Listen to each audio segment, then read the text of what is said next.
Hi everyone, this is chapter 7. We're going to do this as part 1. Deformation and strengthening mechanisms. We're going to continue learning a fair bit about steel and crystalline materials that have strengthening mechanisms in their as part of their crystalline structure and the way we handle the material. This is going to be our properties, processing, and structure triad again. So we have a structure that we can control with processing. So processing can control the structure. Actually, I'm going to move that into a different color. Processing can control structure. The structure dictates and controls the properties.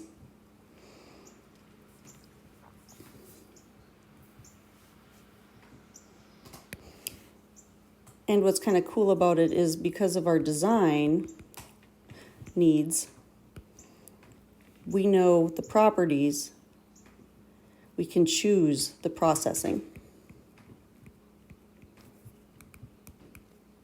There you go.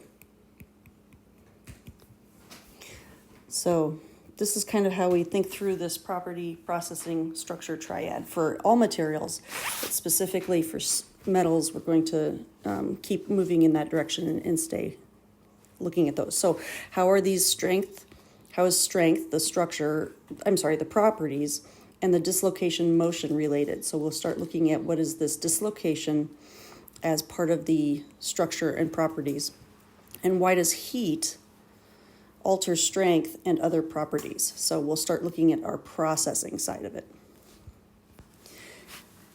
In general, we'll be looking at dislocations observed in the metals and alloys.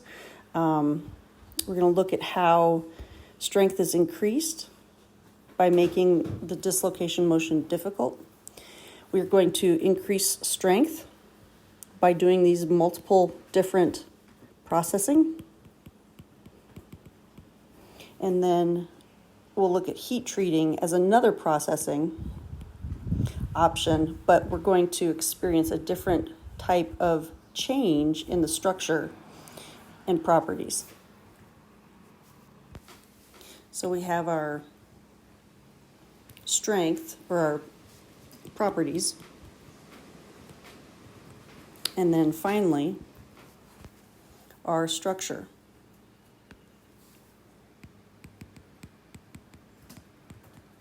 And how it has changed. So here we go. These are our structure, processing, properties triad again. So we'll start with looking at grain size, another structure, and how that influences the properties. Okay, if we have small grains, there's the structure. Generally, the metals are going to be relatively strong and tough at low temperatures. All right, so this is a processing issue. And we have our properties. Perhaps I should come up with a color scheme here. Metals that have large grains are going to have good creep. Let's see, let's choose purple for our properties. Resistance, let's see, at relatively high temperatures, and we'll do green for our processing. Okay, very good. So I can remember as well, I went ahead and did this particular color scheme, structure, properties, processing.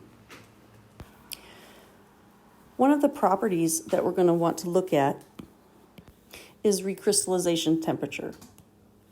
Okay, and we're going to define that as our temperature at which the recrystallization just reaches completion in 1 hour. So we have a processing issue. Well, not issue as much as it is a process that affects these properties. Okay, so our recrystallization temperature, T sub R, depends on the percent cold work, as well as the purity of the metal. In the last several chapters, we've looked at impurities and how they exist within the crystalline structure. But cold work, we're going to have to take a look at and define here in a few minutes. By a few minutes, I mean right now. Okay, so this is our processing. Our cold work versus hot working. Anytime we do working, we're talking about processing the metal by deforming it.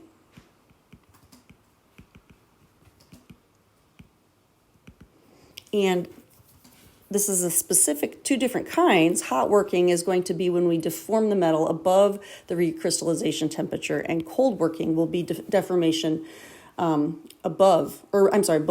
the recrystallization temperature. So hot working is hot, but cold working is still hot. It's just not as hot as the recrystallization temperature. Remember that is how we can recrystallize the structure within 1 hour. So if it takes an hour and 1 minute because you're only 1 or 2 degrees cooler, then we would categorize it as cold working. So you might be thinking, what does all this processing do to the structure? We've already hinted that we've talked about the deformation above and below the recrystallization temperature, where we know that the recrystallization temperature deals with the structure recrystallizing and regrowing new crystals. But what does that mean for the structure, especially these deformations? Well, let's take a look at dislocations. This is the key. Okay, when we have dislocations in metals, the motion of this dislocation is the easiest in these metals. Generally, because we have non-directional bonding, we have the slip planes, and the close packed directions on those slip planes tend to move easily from between atom to atom and reform the bonds between them. Covalent ceramics, however, the motion's pretty difficult. We have very angular directional bonding, and the ceramics, the ionic ceramics, it's difficult because we have a need to avoid like atoms. The positive cations are not going to want to be next to each other. So in order for this one to move to the next spot, it'll have to go twice until it's happy again, and it does not want to live here. So that's going to be difficult. How do we make these dislocations actually happen?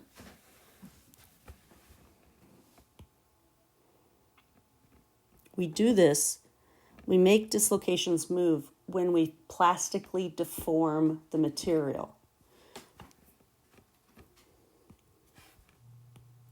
So when we have a stress-strain curve and we have an elastic region and then some sort of a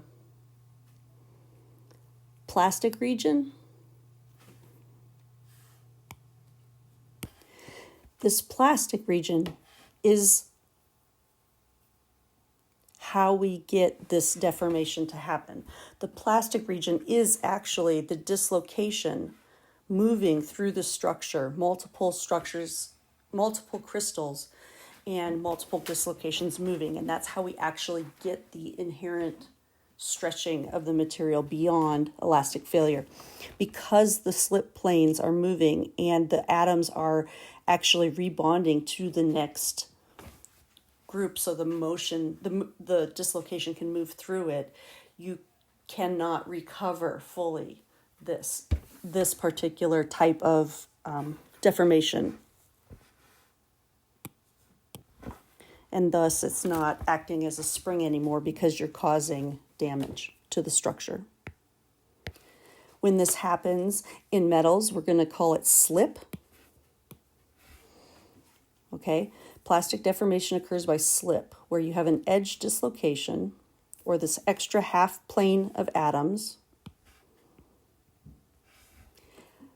sliding over to the adjacent half plane, to the adjacent. So it will actually move, and this particular atom will become bonded with this one, which creates then the B atoms to become the extra half plane. And that extra half plane continues to move over. It goes to the C position and then the D position.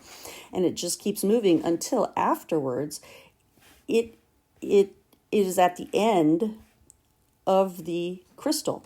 And it can't go anymore because there are no more atoms that are lined up with it. In order to go to another set of atoms, it would have to actually jump into a different crystal. Jumping isn't quite the word, but it would have to become part of the adjacent crystal structure. And that is really hard to do.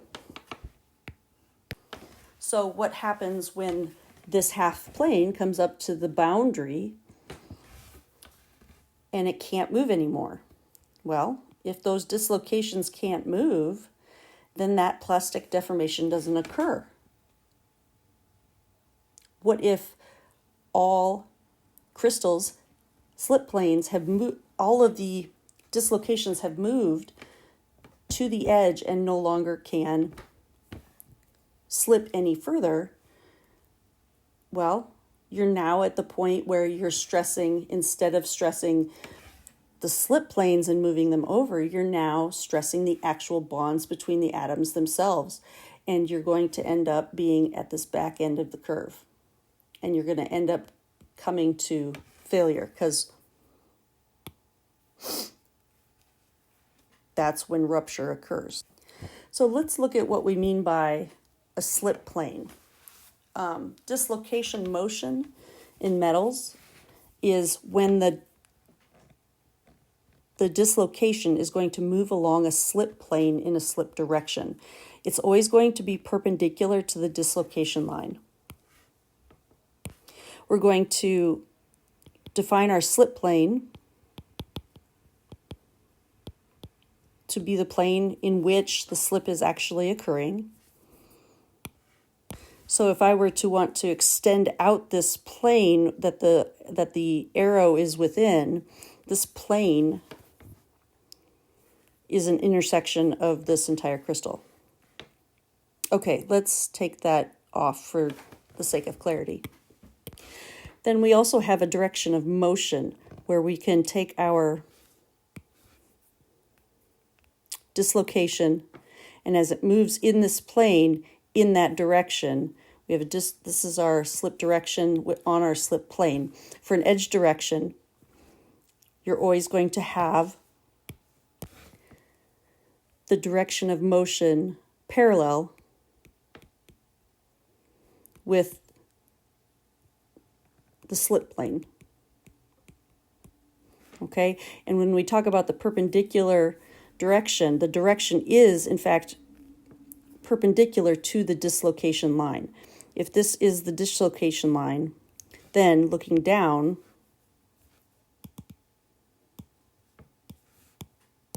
in plan view, you can see that the direction of motion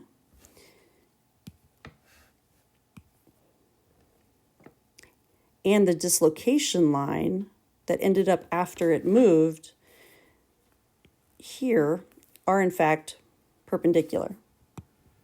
Similar is true for a screw dislocation. When we have our direction of motion is actually perpendicular to the slip plane. I'm sorry, to the dislocation line. So similarly, when we have our final end in plan view, we had the direction of motion of the dislocation itself. And it is in fact parallel with the dislocation line. So these are some of the differences for these particular dislocations. Our direction of motion is still in the slip plane,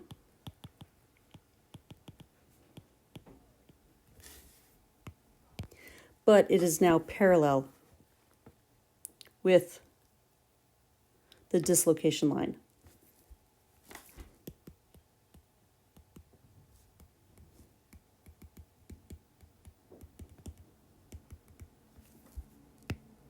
So to go back and correct this so we have the same verbiage, we should say it's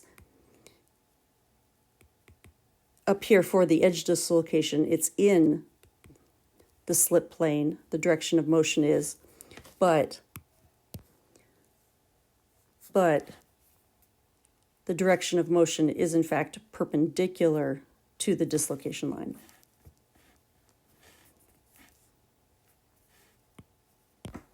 And so really this sentence here is true for an edge dislocation, but you would have to change it to parallel for the screw dislocation. So it looks like this slide needs some fixing. So when we talk about a slip system, we're talking about both the slip plane and the slip directions themselves and the way that they move. Okay, the slip plane is the plane on which the easiest slippage occurs. Usually it's in the highest planar density, and the direction is the direction of movement. So for a face-centered cubic, like the one we see here, the slip occurs in the closest packed planes, the 1-1-1 planes. For example, the ADF. Okay, and when we look at the plane and the atoms, we know that it can move in this particular plane 3 ways. So it can shift, so the atoms can shift those 3 ways. Well, we have several options for these close packed planes. Here's another one. Can you see where the other 2 are?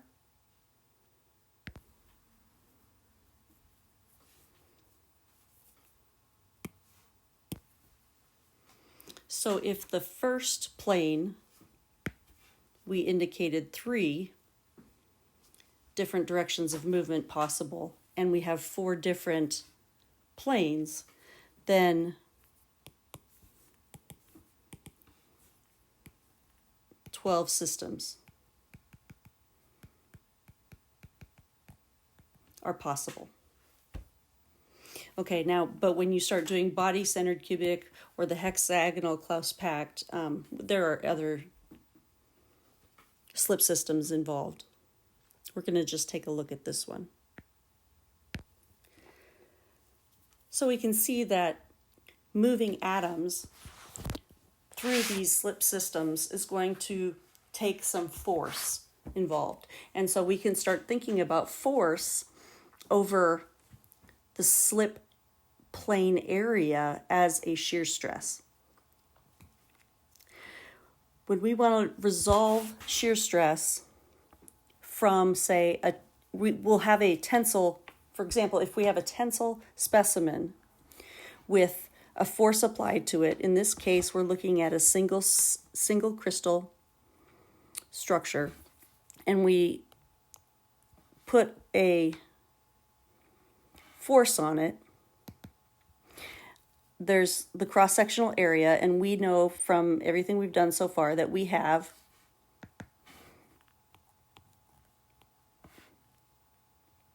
a shear stress, tensile stress, F over A, applied to the specimen. All right, we have to resolve that shear stress along the slip planes.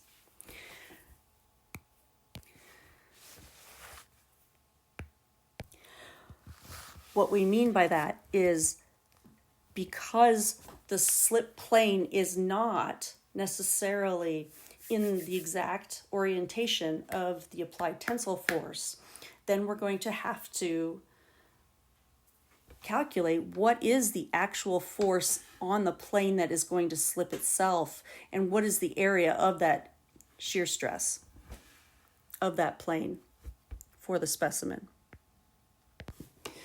So how do you do that? Well, let's take a look at this specimen in 2D. If we have our force pulling on this shaft, and we know that there is a slip direction, which I can draw up here as well. Would you not agree that that would be the same? If this is in fact theta, then we can resolve the shear stress along the slip plane. If we called, we have by the way, we have a global, let's put it over here. If we have a global XY coordinate system, I'm going to introduce what we could call a local coordinate system along the slip plane. Okay, so I'm going to call this slip plane, oops,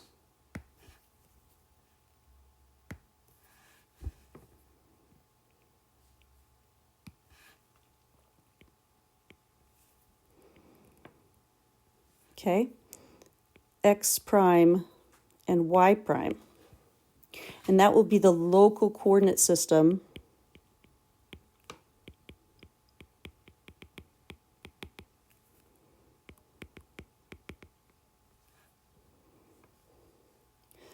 for this particular slip direction. Okay, if that's the case, then when I resolve, I'm going to use purple, this force along the slip plane, where this is my theta, I now can call this F in the X prime direction, and this would be F sub Y prime direction. Okay, this F sub X prime is in fact the force that's acting F sub S on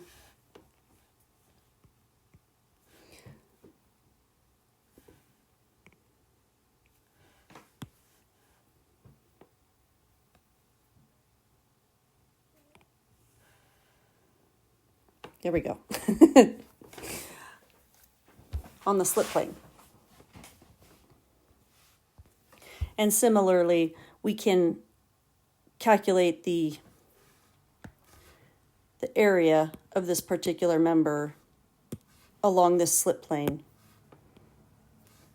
to be equal to the A sub S over here in the resolved shear stress. So to summarize, we have a resolved shear stress definition and how we would relate the two given the angle between the slip plane and normal to the specimen itself. And we could calculate that. So let's take a look at what this looks like in a single crystal slip, just like we were talking before. Same specimen in tension. The slip plane could be at any of these given close packed planes. Okay, you can actually see it in a single crystal material when it is stressed beyond the elastic region. This is a straightforward, exactly the same concept for the entire specimen as opposed to just local. Now, what does this look like in a multi-crystal system? In polycrystal systems, multi-crystal systems, we have a much more complicated situation. Each grain is going to experience and carry some of the load throughout a cross-section of the entire specimen. We have each grain having different directions and slip planes. So, this one has the slip plane in a much different orientation as this one and this one. Each, though, will be carrying different amounts of the force. Since these are different from one to another, the shear stress, or I should say the resolved shear stress, is going to vary from one grain to another. Could we imagine a crystal such that the resolved shear stresses would be perfectly in line with the direction of force? Yeah, I could do that, in which case the difference would be zero. This would be the most favorably aligned to be causing dislocation motion. And this crystal is going to end up yielding first. It's going to move the dislocations first. I'm sorry, I misspoke. I'm going to delete that. You can imagine that each one of these grains will have a resolved shear force with a resolved shear area for that particular crystal, depending on how big that crystal is, what that resolved shear area is, and what the force is in relation to the resolution of that particular crystal's force being transmitted through it. Whichever of these shear stresses, resolved shear stresses, is the largest, that's the one that's going to yield first. Other grains will yield after that in order of biggest to smallest. By the time you get to a shear stress that's very small, that will probably be the last crystal to yield. So what you have is an order of crystals that are yielding along their slip planes and directions, in different directions at different times. As any particular crystal starts to yield and those dislocations move along the slip planes, as long as there is force being applied to the system continuously, you will get that motion occurring, and we have the plastic region of the stress strain curves.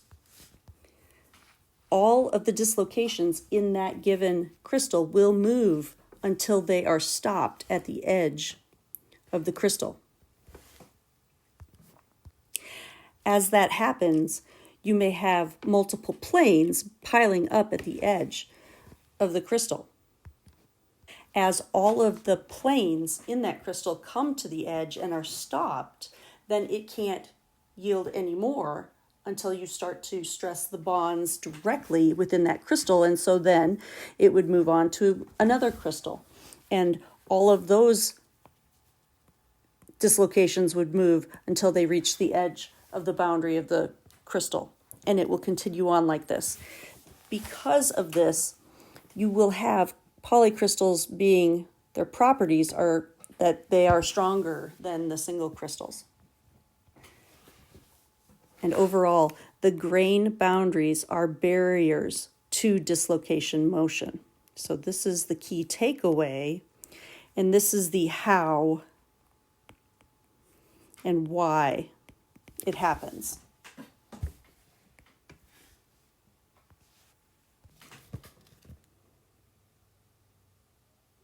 So maybe some of our next questions are, how might we change the system to make even more grain boundaries? Or how might we change the system to create it to be even more difficult for these dislocations to move?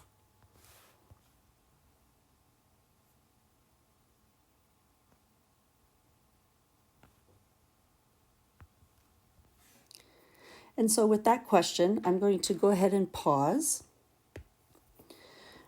and call this the end of the part 1, chapter 7 video. And you can now go on and move to the chapter 7 part 2 video. Thanks for listening.